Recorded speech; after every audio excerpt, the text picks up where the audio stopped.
नमस्कार। मैं हूं प्रेम कुमार। प्रेम से बोलो सत्य बहुमत। लोकतंत्र विषयक चर्चा में एक बार फिर आपका स्वागत है। हम नियमित चर्चा करते हैं लोकतंत्र की वर्तमान जो व्यवस्था है उसमें ऐसे सुधार हो, ऐसे बदलाव आए ताकि जनता की हितैषी जन जनता के लिए सोचने वाली सरकार अ, आ सके। और इसी सिलसिले में आज खास करके ये दिन डॉक्टर भीमराव अंबेडकर, बाबा साहब अंबेडकर, उनकी जयंती का दिन है, जिन्हें संविधान निर्माता कहा जाता है। संविधान की ड्राफ्ट कमेटी के प्रमुख थे। संविधान बनाने में जो सैकड़ों लोगों ने हिस्सा लिया, उन सब के योगदानों को उन्होंने समेट करके अपनी अंतर्दृष्टि दी और वो चीजें आगे बढ़ी। लेकिन इतने सालों के बाद भी 75 साल बीत गए, संविधान में अनेकानेक संशोधन हुए, फिर भी जो मौलिक बात है वो दूर नहीं हो सकी, ऐसा लगता है। सबके अलग अलग ख्यालात होते हैं, तो इससे बेहतर मौका नहीं हो सकता कि बाबा साहब अंबेडकर की जयंती पर हम इस पर विचार करें। ऐसा क्यों है कि हम सरकार तो बदल लेते हैं, लेकिन जो नई सरकार आती है फिर हम इंतजार करते हैं कि इसको भी बदले। यानी सरकार बदलते रहते हैं लेकिन व्यवस्था नहीं बदलती। जनता की समस्याएं जस की तस हैं। अमीर और गरीब के बीच खाई बढ़ती गई है। बेरोजगारों की फौज खड़ी होती गई है। कुपोषित आबादी बढ़ती चली गई है। स्वास्थ्य सुविधाएं जो हैं वो हर परीक्षा की घड़ी में फेल हो जाती है। चाहे कोविड का काल हमने देखा, और भी ऐसे वाकयात होते हैं जब हम इसे महसूस करते हैं। ऐसा क्यों होता है? तो अगर सही मायने में जनता के बहुमत वाली सरकार हो तो वो जनता के प्रति उत्तरदायी हो। आज क्या है कि सही मायने में जनता के प्रति उत्तरदायी सरकार नहीं बन पा रही। सांसदों के बहुमत से बनती है। सांसदों को खरीद फरोख्त करके जो मैजिक फिगर है हासिल कर लिया जाता है। और इन सबको करने के लिए चुनाव का बड़ा खर्च हो या सरकार बनाने और गिराने का खेल हो, इसमें थैली शाह लगे होते हैं। जो थैली शाह के प्रति उत्तरदायी सरकार होगी तो जनता को कौन सुनेगा? मूल रूप में बात यही है। इस पर चर्चा करने के लिए हमारे साथ बहुत विद्वान, जानकार पैनलिस्ट मौजूद हैं। हम आपको रूबरू कराते हैं। हमारे साथ जुड़े हैं सत्यदेव चौधरी जी, जो लोकतंत्र के विषय में अपनी विशेष राय रखने के लिए जाने जाते हैं। सालों से प्रयासरत हैं। संविधान का भी आपने अध्ययन किया है, आज की संसदीय प्रणाली का भी अध्ययन किया है। हमारे साथ डॉक्टर दर्शिनी प्रिया जुड़ी हैं। सीनियर एंकर हैं, वरिष्ठ पत्रकार हैं, दूरदर्शन, राज्यसभा टीवी, रेडियो, सब जगह आपका दखल रहा है। बड़ी बड़ी विभूतियों के इंटरव्यूज की सीरीज आज भी आप द प्रिया शो नाम से चलाती है। बहुत पॉपुलर शो है। आपका भी बहुत बहुत स्वागत है doctor Darshani Priya ji. Thank you. तो वीमेन फर्स्ट, ये इस हिसाब से सबसे पहले मैं आपके पास आना चाहता हूँ। युवा हैं, महिला हैं और डेमोक्रेसी की आवाज जी जी। आपने बहुत जी जी मैं शुरुआत करूंगी, चूंकि आपने बड़ा ही अच्छा प्रश्न उठाया है डेमोक्रेसी और डेमोक्रेसी की जो आज की क्या प्रासंगिकता है आज के समय में, और डेमोक्रेसी किस तरह से हमारे देश में काम कर रही है, क्या खामियां हैं, और क्या सच में डेमोक्रेसी हमारे देश में फलीभूत हो पाई है मौजूदा स्थितियों में। हम इस पे भी जो आपने विषय उठाया है बहुत ही महत्वपूर्ण है। सबसे बड़ी बात और सबसे पहली बात तो मैं ये कहूंगी कि जो लोकतंत्र है हमारे यहाँ, लोकतंत्र की सबसे जो अहम शर्त होती है वो ये होती है कि हमारे यहाँ चुनाव स्वतंत्र और निष्पक्ष होने चाहिए। रही बात खरीद फरोख्त की और अधिकारों के संरक्षण की, तो लोकतंत्र सबसे पहले जनता द्वारा चुने गए चुनावों को और जनता द्वारा चुने गए लोग जनप्रतिनिधियों को ही निष्पक्ष रूप से बैठने का अवसर देती है। लेकिन मैं इसके फेवर में बोलूंगी इसलिए क्योंकि मुझे लगता है कि हमारे देश में न्यायपालिका की स्वतंत्रता का एक बहुत ही महत्वपूर्ण स्थान रहा है शुरू से अब तक। और जिस हम जनतंत्र की बात कर रहे हैं, जिस हम संसदीय प्रणाली की बात कर रहे हैं, आधुनिक युग में इसमें काफ़ी बिखराव तो आया है, लेकिन इसे एकजुटता और एक रूप में समेटने की कोशिश की जानी चाहिए और मुझे लगता है युवाओं को इस मामले में काम करने की ज़रूरत है क्योंकि हम लोग कई कमियों को लेकर आगे बढ़ रहे हैं। लोकतंत्र की विशेषता भी रही है कि हम उन कमियों के होने के बावजूद हमें बोलने दिया जाता है, बोलने की आज़ादी दी जाती है और हमें एक मंच प्रदान किया जाता है। तो इस पे मैं आगे बोलूँगी कि कानून का शासन क्या है, निर्वाचित जनता द्वारा निर्वाचित लोगों की क्या भूमिका होनी चाहिए। अ, इस पे मैं आगे टिप्पणी रखूँगी, जी, तो मैं जी। चाहूँगी कि मैं चौधरी सर पहले कुछ कहें। जी, जी, जी। मैं अब सत्यदेव चौधरी साहब को आमंत्रित करता हूँ, इस बात को समझने और समझाने की ज़रूरत है चौधरी साहब कि 75 साल बीत जाने के बाद अमृत काल में भी हम जिस सरकार को बना रहे हैं, वो सरकार जनता के प्रति उत्तरदायी नहीं रह पाती है।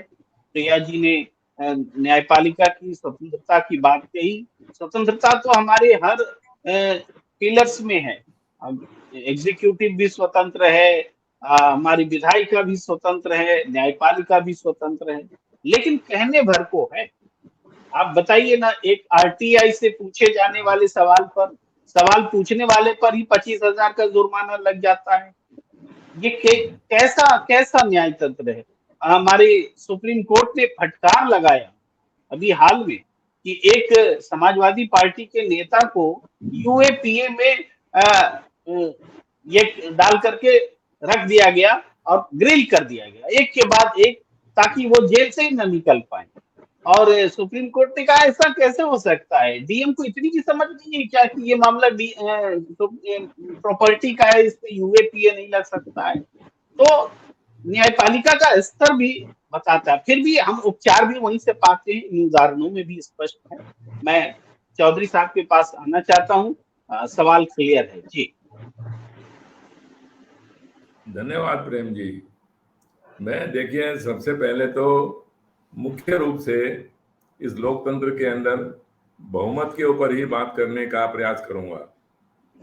हमने राजनीतिक व्यवस्था आरंभ करी अंग्रेजों से गुलामी की आज़ादी लेने के पश्चात, तो हमने लोकतंत्र को स्वीकार किया, संविधान को स्वीकार किया, धर्मनिरपेक्षता को भी स्वीकार किया, लेकिन हमने उसके अंदर बहुमत की परिभाषा नहीं बनाई। बहुमत किसको कहते हैं, चुनाव से पहले या चुनाव के पश्चात बहुमत कैसे बनेगा, ये हमको नहीं पता। और इसी का परिणाम है कि बहुमत आज के दिन गठबंधन की भ्रष्ट राजनीति से होता है, गठबंधन सांसदों विधायकों की खरीद फरोख्त से होता है, खुल्लम खुल्ला टिकटों को उम्मीदवारों को टिकटों के रूप में बेचा जाता है और अपराधियों और भ्रष्टाचारियों को उम्मीदवार बनाने के साथ साथ उनके समर्थन में भाषण भी दिए जाते हैं, झूठे नारे गढ़े जाते हैं और फिर उनको जितवाकर उनके समर्थन से मुख्यमंत्री और प्रधानमंत्री बना जाता है। तो आप सबसे पहले तो ये समझ लीजिए कि ऐसे भ्रष्टाचारियों और अपराधियों को उम्मीदवार बना के जितवाने से किस प्रकार के कानून बनेंगे, और उसी का परिणाम हम आज भुगत रहे हैं कि ऐसे अपराधी लोगों से जो चौधरी साहब मैं बीच में थोड़ा ये भी ऐड करूंगी, मैं एक पॉइंट ऐड करना चाहूंगी। चौधरी सर ने ठीक कहा, I just want to add the point कि जब हम बात करते हैं डेमोक्रेसी की देश में, तो सबसे इम्पोर्टेंट और सबसे अहम सवाल आता है महिलाओं की भागीदारी का। हम अगर भारत की कुल जनसंख्या की बात करें तो 50% तो महिलाओं की भागीदारी है ही, लेकिन अगर हम राज्य विधानसभाओं की बात करें तो आज भी सिर्फ राज्य ही क्यों, मैं केंद्र की भी बात कर रही हूँ, राज्य और केंद्र में भी महिलाओं की भागीदारी जो विधानसभा या विधानमंडल के स्तर पे वो बहुत ही शून्य है, नगण्य है। और एक सबसे महत्वपूर्ण बात तो ये कि विधानसभाओं में, विधानमंडलों में या फिर देश के लोकतंत्र में जहां बैठे हैं हम, जिसकी संसद की बात करते हैं, राज्यसभा हो, लोकसभा हो, वहां इस तरह के महिलाओं से जुड़े मुद्दे जहां पे खुल के बात हो, चाहे आप घरेलू हिंसा की बात करें, आप दुष्कर्म की बात करें, इस तरह के जो सेंसिटिव मुद्दे हैं, संवेदनशील मुद्दे हैं जो महिलाओं से जुड़े हुए हैं, इस पे कभी चर्चा नहीं होती। तो हम किस देश में जी रहे हैं जहाँ पे जिस डेमोक्रेसी की हम बात करते हैं कि आज हमारी डेमोक्रेसी ने 70 साल पूरे कर लिए हैं, एक परिपक्व डेमोक्रेसी है, लेकिन जिस डेमोक्रेसी में, जिस लोकतंत्र में महिलाओं की बात नहीं होती हो, महिलाओं के सेंसिटिव मुद्दे को नहीं उठाया जाता हो, ये मुझे लगता है कि ये भी एक बहुत ही हैरान और परेशान करने वाला मामला है इस देश के लिए, और देश के लिए नहीं बल्कि जहां भी लोकतंत्र है, जिस हम स्वतंत्र लोग की बात करते हैं, एक स्वतंत्र देश में स्वतंत्र रूप से जब हम अपनी बात ना रख सके, तो उस डेमोक्रेसी का कोई मतलब नहीं। और खासतौर से महिलाओं के पक्ष की अगर मैं बात करूँ, तो महिलाएँ तो कहीं नहीं दिखती हैं। हम 33% की बात करते हैं, 1.24 अरब हमारी आबादी है, उसमें महिलाओं का क्या प्रतिशत है विधानमंडलों में, आप ये देखिए। कितने मुद्दे उठाए जा रहे हैं जहाँ महिलाओं की संवेदनशील बातों को रखा जा रहा है। अगर उठाए भी जा रहे हैं तो उस पे कार्रवाई कितनी हो रही है। तो तमाम ऐसे मुद्दे हैं जिन्हें हमें सोचना है, महिलाओं के लिहाज से। जी, आधी आबादी का बहुत बड़ा सवाल दर्शनी प्रिया, डॉक्टर दर्शनी प्रिया। आधी आबादी का बहुत बड़ा सवाल मैं रिपीट करता हूँ कि वो लेकर हमारे सामने उपस्थित हैं कि हमारी भागीदारी क्यों नहीं। तो सत्यदेव चौधरी साहब, ये प्रश्न भी आपको उत्तर देना पड़ेगा।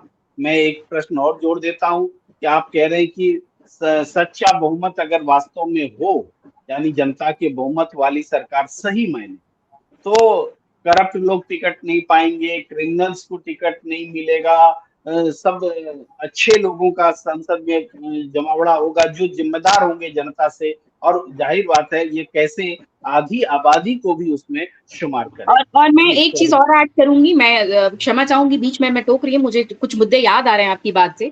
मैं इस चुनाव संहिता और चुनाव प्रणाली पे भी, हमारी देश की जो चुनाव प्रक्रिया है, जिस हम इलेक्शन कमीशन की बात करते हैं, मैं उनकी खामियों की तरफ भी उजागर करना चाहूँगी कि हमारे देश में ऐसे कैंडिडेचर वाले लोग जिनकी पूरी पृष्ठभूमि ब्लैक लिस्टेड है, ऐसे लोगों को कैसे चुनाव प्रचार के समय ना उनको उम्मीदवार बना दिया जा रहा है और उन्हें विजयी घोषित करके फिर संसद के प्रांगण में बिठा दिया जा रहा है। तो मुझे ये समझ में नहीं आता कि हमारे यहाँ किस तरह की हम डेमोक्रेसी की बात करते हैं जब हमारे यहाँ संसदीय प्रणाली ठीक से काम नहीं कर रही है, हमारे यहाँ चुनाव आयोग ठीक से काम नहीं कर रहा है, हमारे यहाँ हम एक लोकतांत्रिक राष्ट्र में नागरिक की सार्वजनिक भूमिका की बात करते हैं।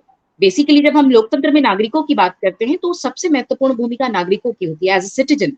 हम एज़ अ सिटिज़न एक सार्वजनिक जीवन में भाग लेने वाले लोगों की जो महत्वपूर्ण भूमिका होती है, उसमें हम सामान्य मतदान के ज़रिए लोगों को चुनते हैं। हमारा ये अधिकार है कि हम लोगों को चुनें या जनप्रतिनिधियों को चुनें और राजनीतिक दलों को, उनके उम्मीदवारों को, उनके प्रचार के ज़रिए जो भी हम चुन के लाते हैं। लेकिन सवाल ये है कि ऐसे लोगों की भी बहुत बढ़त हो रही है हमारे देश में, हमारे संसद में, जो ब्लैक लिस्टेड लोग हैं, जो बहुत ही दागदार या वैसे पृष्ठभूमि के लोग हैं, जो निरक्षर भी हैं, बहुत सारे ऐसे लोग हैं। मुझे लगता है चुनाव प्रक्रिया पे ही ये सवाल है, एक पूरी प्रणाली सिस्टम हमारे यहाँ बदली जानी चाहिए। महिलाओं का तो सवाल है ही, एक सिस्टम की भी बात आ रही है। जी, जी, सत्यदेव चौधरी साहब, जरा। जी जी जी। हाँ, तो देखिए, हम इस ग्राफिक्स को भी देख लेते हैं। जी, जी। और ये सवाल बहुत महत्वपूर्ण है कि बहुमत परिभाषित हो, सांसदों के बहुमत से सरकार न बने, ज्यादा वोट वाले क्यों न बनाए सरकार। ये सारे सवाल जो हैं बहुत महत्वपूर्ण सवाल हैं कि ज्यादा वोट पाने वाला सांसद बनता है, सरकार बनाने में पैमाना अलग क्यों है, सांसदों के बहुमत से क्यों हो सरकार, राष्ट्र गठबंधन की जरूरत क्यों है, सत्य बहुमत है समाधान। और इसी तरह से सत्य बहुमत से बने सरकार, और सत्य बहुमत से हमारा मतलब है वो बहुमत जो जिसमें जनता शामिल हो, जनता के बहुमत वाली सरकार। जोड़ तोड़ रोकेगा ये सत्य बहुमत। तो इस तरीके से ये विचारों को आगे बढ़ाते हुए, चर्चा को आगे बढ़ाते हुए हम आते हैं आपके पास। जी चौधरी साहब। जी जी, मैं प्रिया बहन जी से की हर बात से सहमत होते हुए जाति और धर्म की बात को छोड़कर ये महिलाओं के अधिकार की बात से भी मैं 100% से भी अधिक सहमत हूँ।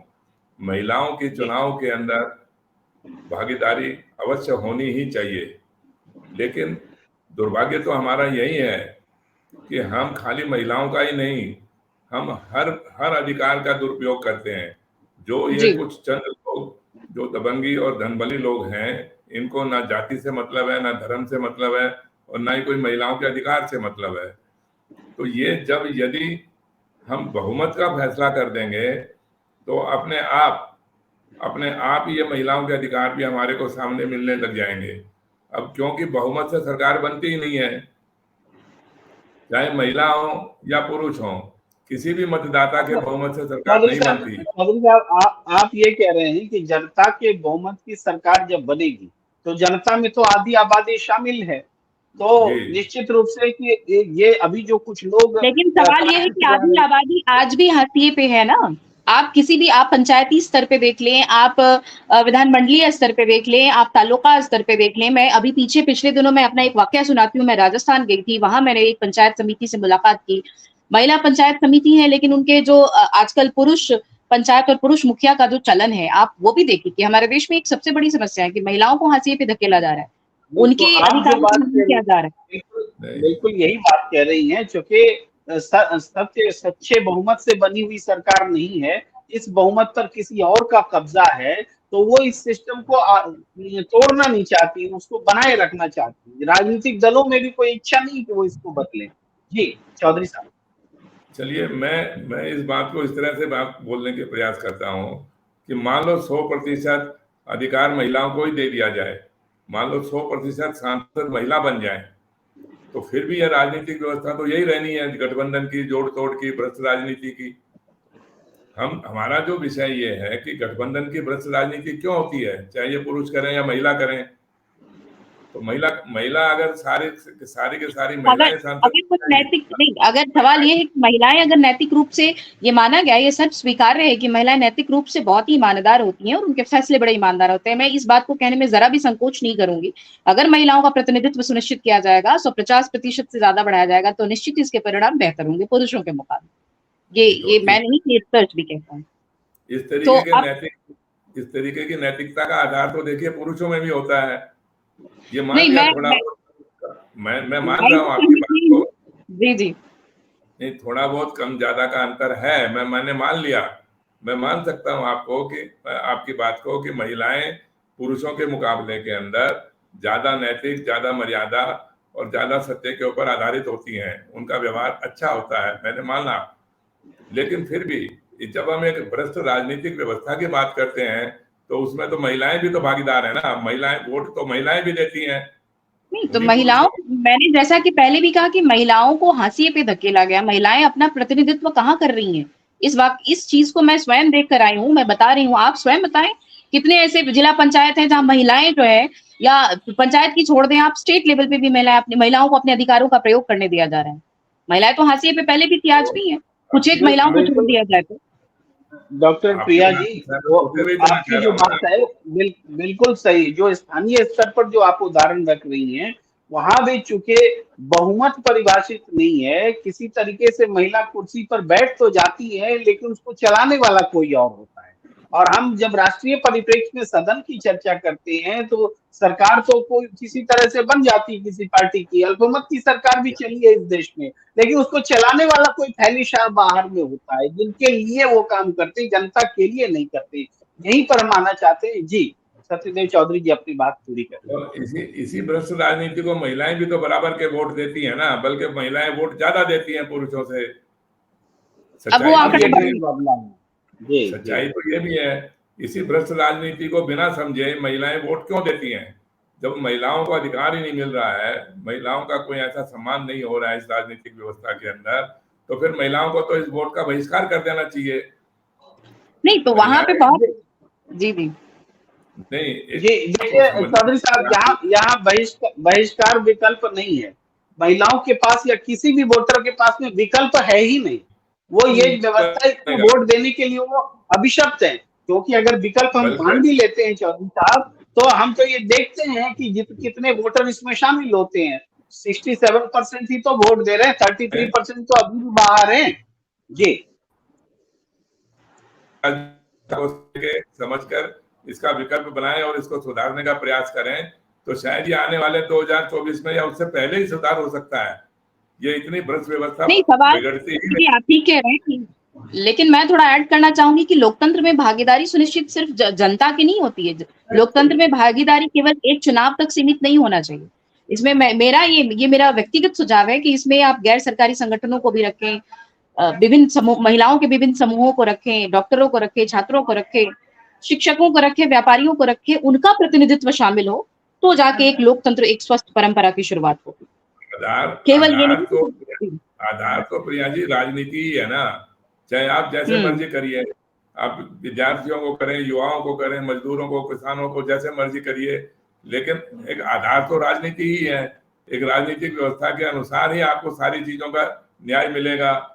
आप किसानों में देख लीजिए, आधे से ज्यादा तो महिलाएं काम करती हैं खेतों के अंदर, लेकिन फिर भी जो देखिए एक जो प्राकृतिक अंतर है महिला और पुरुष के अंदर, वो तो ईश्वर की देन है, उसको तो हम कुछ नहीं कर सकते। लेकिन मैं आपके सम्मान को बिल्कुल मानता हूं, आपकी बात को कि ऐसा होना चाहिए। लेकिन यदि महिलाएं भी अगर आज हम इस बात को समझ के बात करने की कोशिश करें, तो इन पुरुषों की जो भ्रष्ट राजनीतिक गठबंधन की भ्रष्ट राजनीतिक व्यवस्था का इन्होंने अपने आप को एकाधिकार बनाया हुआ है, इसको हम बहुत आसानी से तोड़ सकते हैं। यदि महिलाएं भी, थोड़ी सी महिलाएं भी समझ के इस बात को समझने का प्रयास करें कि ये गठबंधन की भ्रष्ट राजनीति क्यों है, जिसके भागीदार तो हम सब सारे ही हैं, और जिसका दुष्परिणाम हम महिलाएं भी भोग रहे हैं, पुरुष भी भोग रहे हैं। आप जैसे ही जो जो मजदूर हैं, किसान हैं, गरीब लोग हैं, गरीबों के अंदर तो चलो महिलाएं भी हैं, पुरुष भी हैं, वो पुरुष भी तो गरीबी भोग रहे हैं ना, पुरुष भी तो अन्याय भोग रहे हैं। लेकिन वहां शिक्षा भी काम करती है, एक बहुत बड़ा है। आप कितना अवेयर हैं, जागरूकता और शिक्षा दो चीजें हैं जो इम्पोर्टेंट है। आधी आबादी को शिक्षित करने और जागरूक करने की भी आवश्यकता है। सिर्फ आधी आबादी क्यों, मैं देश की जनता की भी बात कर रही हूँ। उन्हें शिक्षित और जागरूक करने की बहुत बड़ी अत्यावश्यकता है। जैसे अभी हम बात कर रहे थे, चूंकि हमारा आज का विषय ही था कि किस तरह से भ्रष्ट राजनीति जो है आगे बढ़ रही है, दल बदल कानून हमारे यहाँ है तो सही, लेकिन उसे लागू नहीं किया गया। हम संसद में बात करें, संसद ने कि हमारा जो संविधान है उसने 10वीं अनुसूची के जरिए दल बदल कानून भी लाया था कि भाई कोई भी पार्टी का जो उम्मीदवार है या कोई दूसरी पार्टी का है, वो दल विरोधी, अगर वो दल बदल करता है तो वो कानून विरोधी माना जाएगा, या वो ठीक उसके लिए दंडनीय अपराध माना गया है। लेकिन क्या इस तरह के अपराधों के लिए हमारे यहाँ तो बहुत धड़ल्ले से और बहुत बेसाख्ता ये चीजें हो रही हैं। हर पार्टी अपने यहाँ दल बदल, चूंकि आज का विषय वही है कि किस तरह से हमारे यहाँ जो संसदीय प्रणाली है उसकी धज्जियां उड़ाई जा रही है। डॉक्टर दर्शनी प्रिया जी, आपने दल बदल कानून की भी चर्चा की और यहाँ व्हिप भी होता है, लेकिन इसके दोनों पहलू हैं। जो दल बदल कानून आया इसलिए ताकि एक जो आया राम गया राम की परिपाटी थी वो बदल सके, लेकिन हुआ क्या कि लोग और गुलाम हो गए अपनी पार्टियों के। आज अपनी पार्टी की इच्छा के विरुद्ध कोई कुछ नहीं कर सकता। नतीजा ये है कि 3 कृषि कानून आते हैं तब भी तालियां बज करके पारित हो जाते हैं, और उसको जब वापस लिया जाता है तो वो भी तालियां बज करके पारित हो जाता है। तो बताइए सही क्या है और गलत क्या है? ऐसी हाँ में हाँ मिलाने वाला अगर दल बदल कानून बना रहा है संसद को और सांसदों को, तो ऐसे कानून की क्या आवश्यकता है? ये भी एक बड़ा प्रश्न उठता है। जी सत्यदेव चौधरी जी, आप भी कुछ कहना चाहेंगे? माते हैं हम इस बहस को आगे बढ़ाते हैं। जी देखिए, मैं तो प्रिया जी की बात से सहमत होते हुए यही कहना चाहूंगा कि इस गठबंधन की भ्रष्ट राजनीति को समझते हुए महिलाओं का विशेष योगदान होना चाहिए। महिलाएं ज्यादा गंभीरता से बात करें, क्योंकि ये जो पुरुष एकाधिकार का जो समाज बना हुआ है ना, इसके अंदर ये लोग इस भ्रष्ट राजनीति को ठीक करने का प्रयास नहीं करते। 75 साल हमने देख लिया। और जब आजादी के समय पर जब बात करी थी, आपने शिक्षा की बात करी, उस समय तो सारे लोग पढ़े लिखे थे जिन्होंने आजादी ली, जिन्होंने संविधान बनाए, वो तो सब बहुत अच्छे से अच्छी पढ़ाई करके आए थे। आज भी हमारी राजनीतिक व्यवस्था के अंदर कितने IAS, IPS, IRS ऑफिसर हैं जो अच्छी से अच्छी शिक्षा लेके जाते हैं, लेकिन फिर भी हर विभाग के अंदर भ्रष्टाचार व्याप्त है। हर विभाग के अंदर कहीं भी कोई न्याय नहीं मिलता, कोई कार्यकुशलता नहीं है। तो लेकिन हम 35% की बात करते हैं तो वो मसला आज भी तो अटका हुआ है। इस मसले पे कहीं जोरदार चर्चा नहीं होती है। आज तक मैंने सदन में नहीं सुना कि इस पे बहुत जोरदार चर्चा हुई हो या इसे बहुत प्रमुखता से इस पे बातचीत की गई हो। तो इस पे ये बातचीत और बहस होना बहुत जरूरी है कि महिलाओं को 33% जो आरक्षण की बात हो रही है विधानमंडलों में या फिर हमारे संसद में या विधानसभाओं में, तो वो बहुत जरूरी है। तभी हम अपनी बात को रख पाएंगे खुल के, सशक्ता के साथ। बिल्कुल जरूरी है डॉक्टर प्रिया जी, बिल्कुल जरूरी है। लेकिन ये जरूरत पूरी क्यों नहीं हो रही? ये सदन इच्छुक ही नहीं है कि महिलाओं की समस्या को हम सुने। क्यों? क्योंकि जो जनता की भागीदारी से चुनी गई ये बहुमत ही नहीं है। हम ये कह रहे हैं, हम लोग ये बात कर रहे हैं कि जो बहुमत वाली सरकार हो, जो वास्तव में जनता के बहुमत वाली सरकार हो, वही तो जनता के बारे में सोचे। हम देखते हैं कि सांसद चुन करके आ जाते हैं, सबसे ज्यादा जिसको वोट मिलता है वो सांसद हो जाता है। लेकिन जब सदन में वही सांसद पहुंचता है तो फिर सबसे ज्यादा सांसद किसके पास है वो देखा जाने लगता है। फिर ये क्यों नहीं देखा जाता है कि एक पार्टी जिसको सबसे ज्यादा वोट मिले हो उसको भी वहां उसको सरकार बनाने का मौका मिलना चाहिए।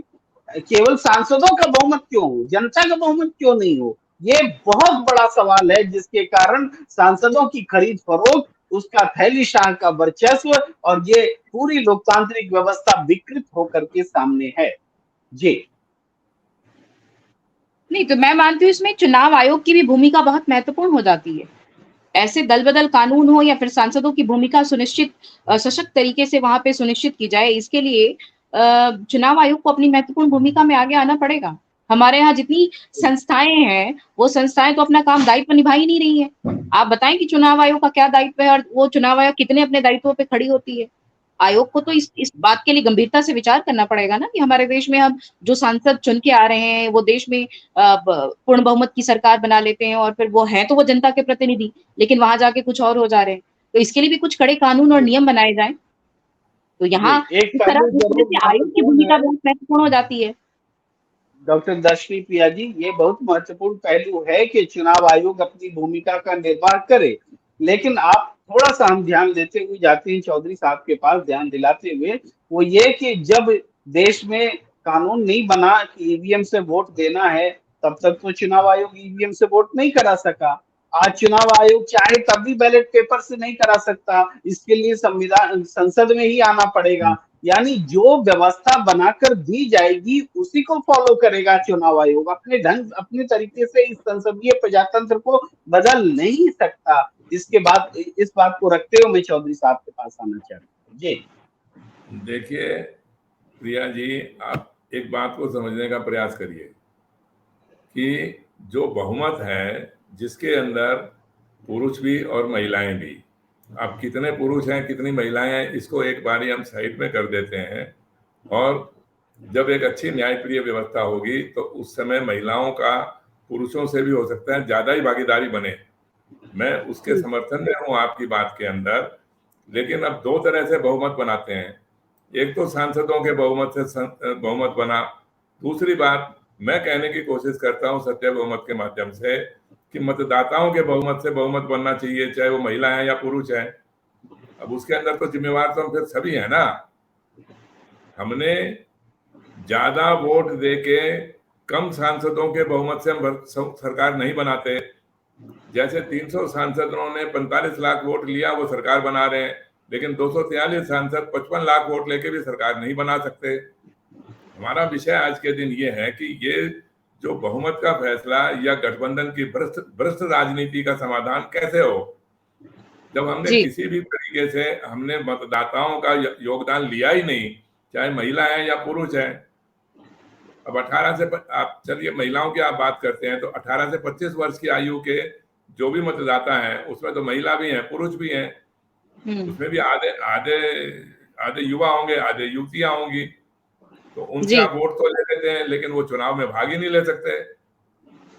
हमारा विषय ये है कि ये गठबंधन की भ्रष्ट राजनीति या भ्रष्ट राजनीति समाप्त कैसे हो, जिससे कि हमारे को एक न्यायप्रिय और लोकप्रिय व्यवस्था की तरफ हम आगे बढ़े। महिला पुरुष की बातें तो हैं ही, किसानों की, युवाओं की, गरीबों की, महंगाई बेरोजगारी की समस्याएं एक बहुत चर्चित मुद्दा चल रहा है, मैं उसका जिक्र करते हुए दर्शनी प्रिया जी के पास आना चाहता हूँ कि अतीक अहमद का इशू अभी बहुत चर्चा में। जी कहते हैं कि अतीक अहमद तो पूर्व सांसद रहे, अलग अलग पार्टियों से सांसद रहे, तो राजनीतिक विरोधी कहते हैं कि उस पार्टी ने उनको सांसद बनाया। अतीक अहमद को बनाने का जिम्मेदार वो पार्टियां हैं जिन्होंने उनको सांसद बनाया, लेकिन सांसद तो जनता नहीं बनाया होगा ना, जनता ने ही तो वोट दिया होगा। ये पहला सवाल मैंने यही कहा कि ऐसे लोगों को, ऐसे उम्मीदवारों को जिनकी पृष्ठभूमि बहुत ब्लैकलिस्टेड रही है या बहुत उस पे प्रश्न चिन्ह रहा है, ऐसे लोगों को उम्मीदवार ही क्यों बनाया जा रहा है? सवाल तो यही है। क्वेश्चन जड़े तो वहीं से है, जड़ पे प्रहार किया जाना चाहिए। या तो आप कुछ ऐसा मापदंड तय करें कि भाई शैक्षिक मापदंड हो, या फिर उनके पिछले 10 साल का आप रिकॉर्ड चेक करें कि वैसे लोगों को उम्मीदवार ना बनाया जाए। आप और इस तरह की तमाम चीजें हैं, आप उनकी शैक्षिक स्थिति को देखें। तो सवाल वही है कि हमें वहां से काम करने की जरूरत है जहां से जड़ें शुरू हो रही हैं। आप भ्रष्ट लोगों को भेज तो देते हैं, सवाल ये है कि आपने भेज दिया, बहुमत से जिता दिया, वो बन गए, बाद में फिर आपने उस पर प्रश्न चिन्ह लगाया। तो ऐसे लोग आखिर जो दागदार छवि के लोग हैं, आप पहुंच कैसे रहे हैं संसद तक? उनको रोकने की प्रक्रिया शुरू हो पहले, उस पे बहुत बिल्कुल जरूरी है काम करना। बिल्कुल बिल्कुल, ये और ये हमारे इम्पोर्टेंट बात है। देश में, भारत में तो सरकार की संसदीय प्रणाली होती है। हमारी संसदीय प्रणाली के पास इतनी ताकत है, इतनी शक्तियां हैं, कोई इस तरह के निर्णय ले सकते हैं। हमारे जितने आयोग हैं, संगठन है, इन तमाम चीजों पे निर्णय लिया जा सकता है संसदीय प्रणाली के जरिए। और ये संसदीय प्रणाली राजनीतिक दल मिलकर बनाते हैं। भारतीय दलों में हालांकि समस्याएं हैं, लेकिन अगर हम इच्छा शक्ति के साथ अगर काम करें तो काम किया जा सकता है, लेकिन इच्छा शक्ति की भारी कमी है। कहीं से कुछ जी, नहीं दिख रहा है कि आप जी मैं एक फिर से ग्राफिक्स चलाता हूँ। ये नोटा का लोकतंत्र में क्या काम है? केवल 33% वोटर मतदाता सूची से बाहर है। क्यों है ऐसा? वोटर की सूची में 7% मतदाता निराश जो वोटर हैं उनको समझने का सिस्टम होना चाहिए, जो निराश होकर के नोटा दबाते हैं, लेकिन नोटा दबाने के बावजूद उसकी कभी चर्चा नहीं होती। सरकार बनाने के लिए भ्रष्ट गठबंधन क्यों होता है? जनता के वोट से स्थिर सरकार बननी चाहिए। और इसी तरीके से और भी हम कुछ पॉइंट लाना चाहते हैं। जो लोग एक दूसरे के खिलाफ लड़ते हैं वही फिर मिलकर के सरकार बनाते हैं, ये कैसा क्यों है? भ्रष्ट बहुमत से सरकार बनाना या गिराना दोनों बंद होना चाहिए। सत्य बहुमत ही भ्रष्ट बहुमत का विकल्प है। और हम ये देख रहे हैं कि क्यों नहीं नोटा वोटरों को समझने की कभी कोशिश हुई। वर्तमान से असहमति जताने के लिए नोटा आया था, लेकिन नोटा बन गया वर्तमान से सहमति का आधार। अब क्या है, वर्तमान में जो कुछ चल रहा है उससे सहमति का आधार हो गया, क्योंकि हम उस पर चर्चा नहीं कर रहे हैं। 1% से ज्यादा है नोटा के वोटर। अब क्यों नहीं नोटा वोटरों को समझने की कोशिश हुई? और भी हम सवाल उठाना चाहते हैं कि वोटरों के प्रति जनप्रतिनिधि वफादार हो। सांसद जनप्रतिनिधि होते हैं, दलों के गुलाम नहीं होते।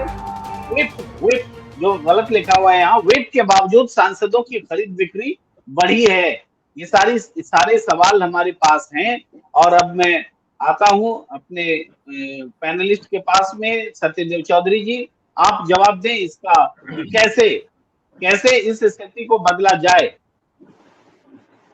देखिए, हम ये और व्हिप की और दल बदल की बात भी कर लेते हैं, लेकिन जैसा बहन जी अभी कह रही थी कि संदिग्ध और अपराधी छवि के लोगों को उम्मीदवार क्यों बनाया जाता है, वो इसीलिए बनाया जाता है कि इन लोगों को आम गरीब मतदाताओं के वोटों की आवश्यकता नहीं है।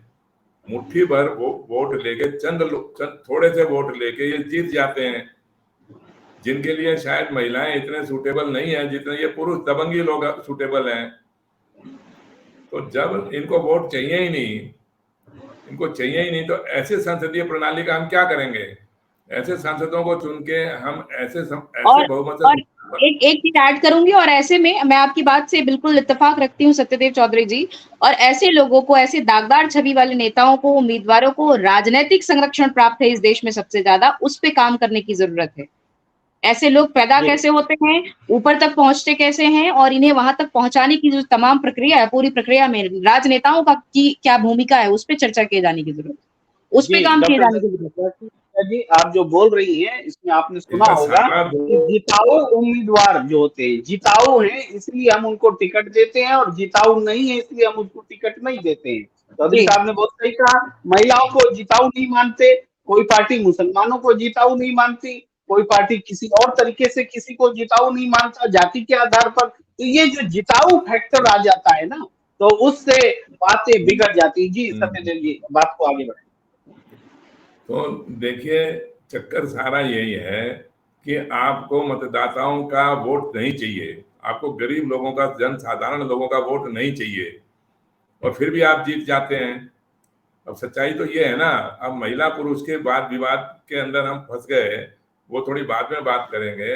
लेकिन जब आप बिना वोटों के ही जीत जाते हैं, थोड़े से वोट लेके आप जीत जाते हैं, तो फिर ये क्या संसदीय प्रणाली होगी?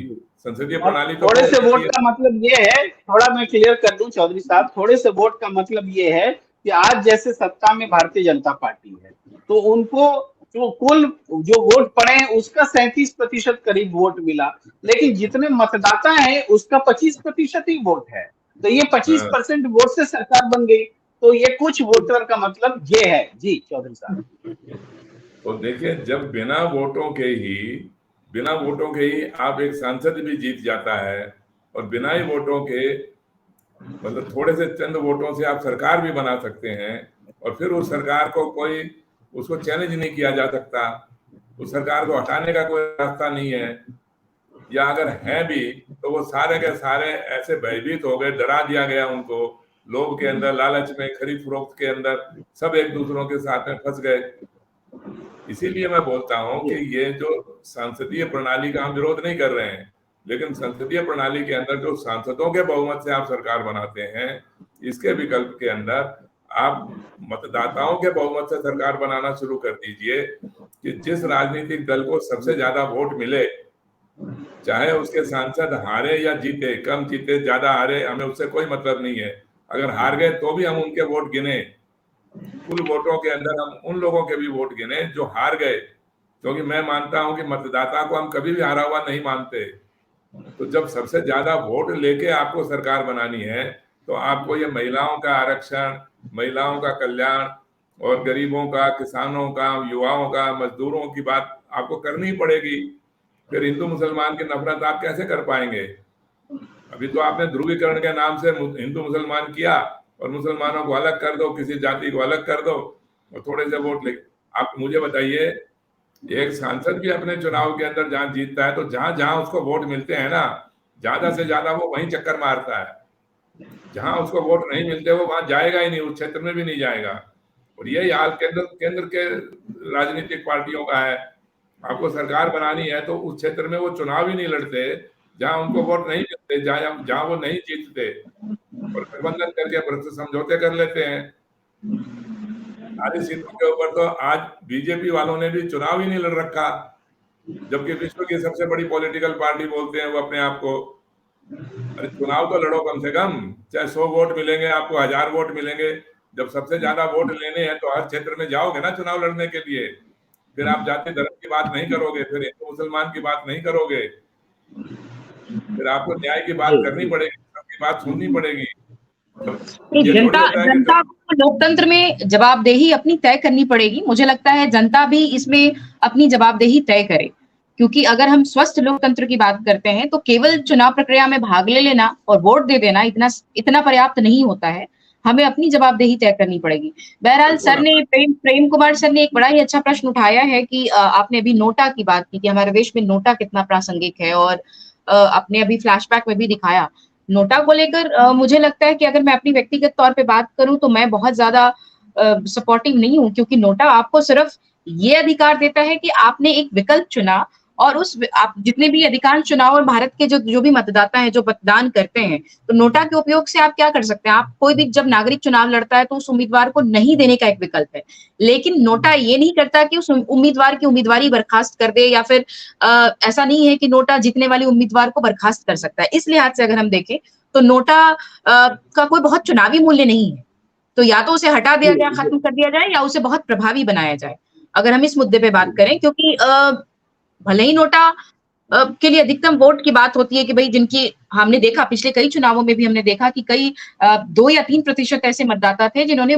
नोटा की तरफ बटन दबाया था, लेकिन उसका कोई यूज नहीं, वो तो एक तरह से आपने अपने वोट को बर्बाद किया। तो मुझे लगता है चुनावी मूल्य नहीं है, इस पे काम, या तो नोटा की प्रक्रिया को फिर से सक्षम बनाया जाए कि जिस तरीके से अगर हम वोट करें तो उसकी उम्मीदवारी खारिज हो, या फिर जीतने वाला उम्मीदवार जो है नोटा के जरिए, उस विकल्प के जरिए उससे बात कर रही कि इस बात को सुनिश्चित करना होगा कि आखिर नोटा का प्रोविजन हुआ किस लिए है। नोटा का प्रोविजन केवल किसी को वोट नहीं देना ये बताने के लिए हुआ है।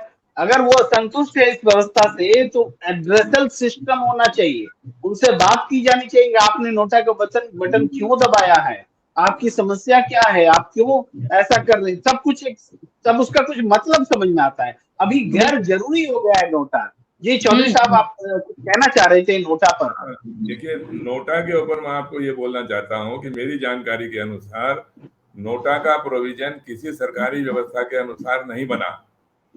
नोटा के लिए किसी ने सुप्रीम कोर्ट के अंदर कोई PIL लगाई कि चुनाव की EVM मशीन के अंदर नोटा का भी एक बटन होना चाहिए, और सुप्रीम कोर्ट ने चुनाव आयोग से पूछा गया कि भाई क्या आप इस तरीके का नोटा का बटन लगा सकते हैं चुनाव की मशीन EVM के अंदर? उन्होंने हाँ भर दी, और उसके बाद में नोटा का बटन लगना चालू हो गया, और उसके बाद से लगभग 10-12 वर्षों से लोग नोटा को वोट दे रहे हैं। तो अब दुर्भाग्य देखिए कि नोटा पर इतने साल बीत जाने के बावजूद भी ना तो सुप्रीम कोर्ट ने कोई पूछताछ करी कि भी नोटा को इतने वोट दिए तो उसका क्या मतलब निकला, ना चुनाव आयोग ने कोई इंक्वायरी कमेटी बिठाई, ना ही सरकार ने पूछा। और विडंबना ये भी है कि जिन लोगों ने नोटा को वोट दिया उन्होंने भी कोई संगठन बना के अपने आप को ये नहीं कहा कि भी हम नोटा को वोट क्यों दे रहे हैं। फिर क्या चीज पसंद है आपको?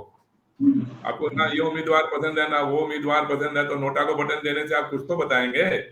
तो क्या क्या कहना क्या चाहते हो आप? क्या व्यवस्था बनाना चाहते हो आप? कौन सी व्यवस्था को स्वीकार करना चाहते हो? उन्होंने भी सुझाव नहीं दिया। तो ये तो प्रियाजीत सिंह कह रही है कि मैं नोटा से मैं भी सहमत नहीं हूँ। मेरे को समझ में नहीं आया कि नोटा क्यों दबा दिया, क्यों बटन लगाया नोटा का। लेकिन बात यही नहीं, है हालांकि ये मैं इसका एक दूसरा पक्ष चौधरी सर ये भी है कि नोटा काफी लोकप्रिय भी हो रहा है। जैसे अगर हम 2014 के लोकसभा चुनाव की बात करें तो वहां पे जो ए राजा और दूसरे जो उम्मीदवार थे AIADMK के, वो हार गए। और जबकि नोटा जो वहां पे ये कैलकुलेशन किया गया वोट प्रतिशत का, तो ये देखा गया कि नोटा तीसरी सबसे विकल्प के तौर पे वोट शेयर के रूप में उभरा था। तो ये एक मसला है कि भाई नोटा एक तरफ लोकप्रिय हो रहा है, जनता उसे स्वीकार भी कर रही है, लेकिन उसे फलीभूत करने में और उसे प्रभावी और सशक्त बनाने में भी बहुत काम किए जाने की जरूरत है। क्योंकि आप जैसा आप बता रहे थे, चौधरी सर बता रहे थे अभी कि नोटा का बटन दे दिया गया है माननीय सुप्रीम कोर्ट के आदेश से, लेकिन क्यों, आखिर उसकी क्या उपयोगिता है, उस पर काम होना जरूरी है। ऑल्दो ये बहुत लोकप्रिय हो रहा है और प्रभावी भी हो रहा है। बिल्कुल लोकप्रिय हो रहा है, लेकिन जिस संसदीय या विधानसभा क्षेत्र में एक बार नोटा का एक लेवल आ जाता है, अगले चुनाव में वो लेवल गिरता है, बढ़ता नहीं है। तो यानी फ्लक्चुएशन है। तो इसका मतलब ये है कि जनता दिग्भ्रमित है। नोटा का बटन दबाए तो क्या मतलब निकलेगा और ना दबाए तो क्या मतलब निकलेगा, इस बारे में जनता क्या, पूरा सिस्टम दिग्भ्रमित है, जो सत्यदेव चौधरी जी कह रहे हैं। तो आज की चर्चा को हम एक चीज विराम मैं ऐड देने का करूंगी, आलोक प्रेम कुमार सर, यहाँ नोटा को लेकर एक चीज ऐड करूंगी। मेरा ये मानना है, मैं एक सुझाव के तौर पे अपनी बात बता रही हूँ कि अगर नोटा में एक व्यवस्था ये होनी चाहिए कि अगर सबसे ज्यादा बहुमत या अधिक मत प्राप्त हो रहे हैं, नोटा का वोट प्रतिशत सबसे ज्यादा आ रहा है, तो उस निर्वाचन क्षेत्र में दोबारा चुनाव करवाए जाने की जरूरत है। एक ये व्यवस्था लागू कि भाई नोटा का वोट प्रतिशत आ रहा है तो आप उसमें चुनाव की व्यवस्था दोबारा करें, फिर से चुनाव कराया जाए, तो कुछ बात बने। जी जी दर्शनी प्रिया जी, आपका सुझाव तभी तो मान्य होगा जब हमारे यहाँ मैकेनिज्म होगा कि नोटा के में जो पड़े वोट है उसकी समीक्षा करें। समीक्षा कभी होगी नहीं, जिस बारे में चौधरी साहब बोल रहे। जी चौधरी साहब से आखिरी कमेंट ले लेते हैं। जी मैं प्रिया जी आपको एक ही सुझाव देता हूं कि आप खाली महिला होके लाचार मत बनिए। आप महिला हैं। नहीं, मैं लाचार नहीं हूँ। मैं महिलाओं की प्रतिनिधित्व की बात करती हूँ कि हमारे देश में महिलाओं के प्रतिनिधित्व की बात हर मोर्चे से, हर मंच से की जाती है, लेकिन वास्तविक रूप में उसे सफलीभूत या फिर उसे अंगीकृत नहीं किया जाता है। मैं इसकी बात कर रही हूँ। हमें सिर्फ सब्जबाग दिखाए जा रहे हैं। पिछले कई सालों से आप देख रहे हैं, महिलाएं कमजोर पहले भी नहीं थी, आज भी नहीं है। वो अपना हक ले रही है, अधिकार के साथ खड़ी हो रही है, जागरूक है। लेकिन आखिर आप उनकी ऐसी कुछ व्यवस्था तो बनाए संसदीय प्रणाली में कि वो अपना जी। मैं आपकी बात से सहमत होते हुए मैं आपके साथ हूं, लेकिन आप महिला होने के नाते आप जैसे मीरा थी ऐसी महिला बनिए, जैसी लक्ष्मीबाई थी ऐसी महिला बनिए, तो एक महिला भी पूरे समाज को बदल देगी, पूरी दुनिया को बदल देगी, पूरे समाज को बदल देगी। नारी के अंदर इतनी शक्ति होती है, महिला के अंदर।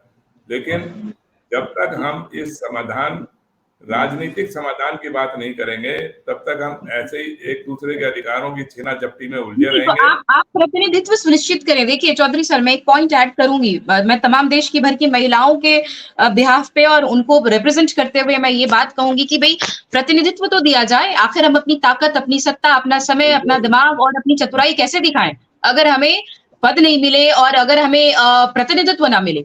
प्रतिनिधित्व बहुत जरूरी है। तभी मैं बार बार 33% की बात करती हूँ। विधानमंडलों में, संसदीय प्रणाली में, हर जगह बात इसकी हो रही है। हम घर बैठ के अपनी चतुराई या फिर अपनी विद्वता नहीं दिखा सकते। हमें वहां आना पड़ेगा। मोर्चे पे आने के लिए हमें प्रतिनिधित्व चाहिए। मैं इसकी बात कर रही हूँ। और क्यों नहीं इस मुद्दे को उठाया जाता है संसदों में? हम तो सत्य बहुमत की बात इसीलिए करते हैं कि ज्यादा से ज्यादा महिलाएं, ज्यादा से ज्यादा योग्य कुशल जो उम्मीदवार हैं वो आगे आए समाज के अंदर। हमारा सत्य बहुमत का उद्देश्य यही है कि जितने भी ये अन्यायी लोग हैं, जितने भी ये दबंगी लोग हैं, जितने भी भ्रष्ट लोग हैं, इनको छांट के इनको अलग हटाया जाए इन लोगों को हमारे समाज में से, हमारी राजनीतिक व्यवस्था में से, और हम एक अच्छी राजनीतिक व्यवस्था दे पाए। इसी का नाम हम सत्य बहुमत बोलते हैं। और मतदाताओं के बहुमत से यदि सरकार बनेगी तो ये सारी समस्याएं आप देखना एक दिन के अंदर अंदर खत्म हो सकती हैं। बहुत कम से कम समय के अंदर ये समाप्त हो जाएंगी और सबको एक अच्छा न्याय और अच्छा एक कुशल व्यवस्था मिलेगी। जी, इस चर्चा को विराम देने का वक्त।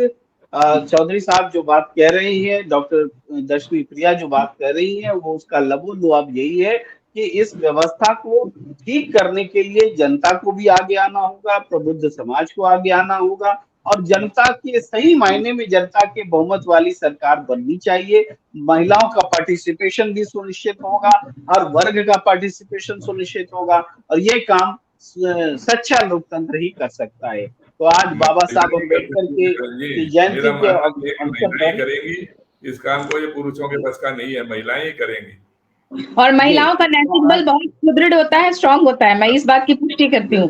महिलाएं अगर प्रतिनिधित्व संभाले तो इस देश का कायाकल्प हो जाए, इस देश का जनतंत्र बदल जाए और लोकतंत्र जो है वो स्वस्थ हो जाए। इसलिए महिलाओं को मौका मिलना चाहिए ज्यादा से ज्यादा। मैं कह रही हूँ 33% नहीं। आभार सत्यदेव चौधरी जी, डॉक्टर दर्शनी प्रिया जी, आप जुड़ी चर्चा में। आप तमाम दर्शकों का भी जो लगातार इस प्रोग्राम को देख रहे हैं, धन्यवाद।